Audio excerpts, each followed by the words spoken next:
কবরের ধারে এভাবে বসে আজকের ইফতার কি দিয়ে করবে তা নিয়ে চিন্তিত এই অসহায় পরিবারটি, যাদের চোখের দিকে তাকালে দেখা যায় শুধু হতাশার ছাপ। কথায় আছে, দালান কোঠায় থাকলে গরিবের কষ্ট বুঝবে কিভাবে, তাদের কষ্টই যেন জীবন সঙ্গী।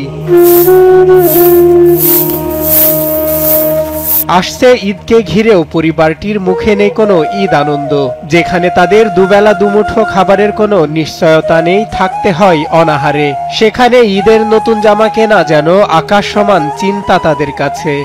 তো সবাই নতুন জামা পরে, আমি তো কিছুই কিনিনি। আমার ইচ্ছা করে আমি সবার সাথে নতুন জামা, সবার সাথে খেলাধুলা করি, কিন্তু আমার বাবা তো গরিব। দারিদ্রতার মধ্যে বেড়ে ওঠা ছোট মিম খাতুনও জানে বাবার কাছে ভালো খাবার, দামি পোশাক চাইলেও পূরণ হবে না সেই আবদার, কারণ সাধ্য থাকলেও সাধ্য নেই তার বাবার।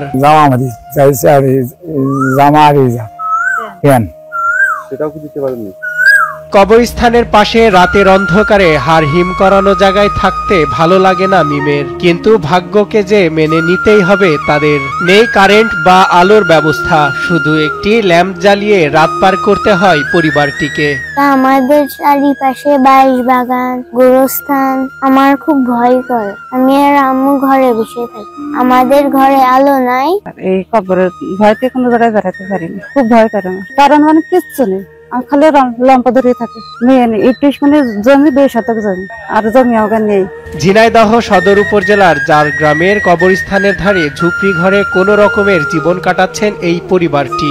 জরাজীর্ণ ঘরটিতে আছে শুধু ভাঙ্গা একটি চৌকি আর ছড়ানো ছিটানো কিছু থালা বাসন সহ কিছু কাপড় চোপড়। বৃষ্টি এলেই পানি পড়ে ঘরের ভেতর, যে সময় তাদের ছুটতে হয় প্রতিবেশীদের বাড়িতে।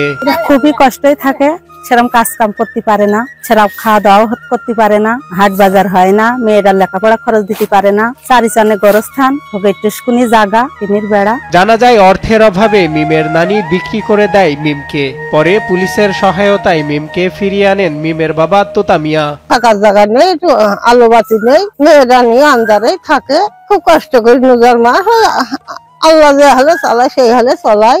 এই পরিবারটা খুবই অসহায়, প্লাস এই বাড়িঝাড়ের ভিতর থেকে অল্প একটু জায়গার ভিতরে এই টিনের এই যে দেখছেন, তো আসলে ভিডিওতে দেখাই যাচ্ছে। আর মূল বিষয় হলো ছোট ওই যে মিম বাচ্চাটা, আর তার মা বাপ সহজ সরল, অতটা বুদ্ধি না। মিমটার লেখাপড়া প্লাস ওর মানুষের মতো মানুষ হওয়া, বিত্তমান আছেন তারা যদি একটু এদিকে খেয়াল করেন, হয়তো মিম মানুষের মতো মানুষ হবে। প্রতিবেশীরা জানান, তোতা মিয়া ও আসমা খাতুন দম্পতি মানসিকভাবে কিছুটা বোধহীন হওয়ায় কেউ কাজে নিতে চান না তাদের। সরকার সহ সমাজের বিত্তবানরা এগিয়ে আসলে একটু ভালো থাকতে পারবে অসহায় পরিবারটি।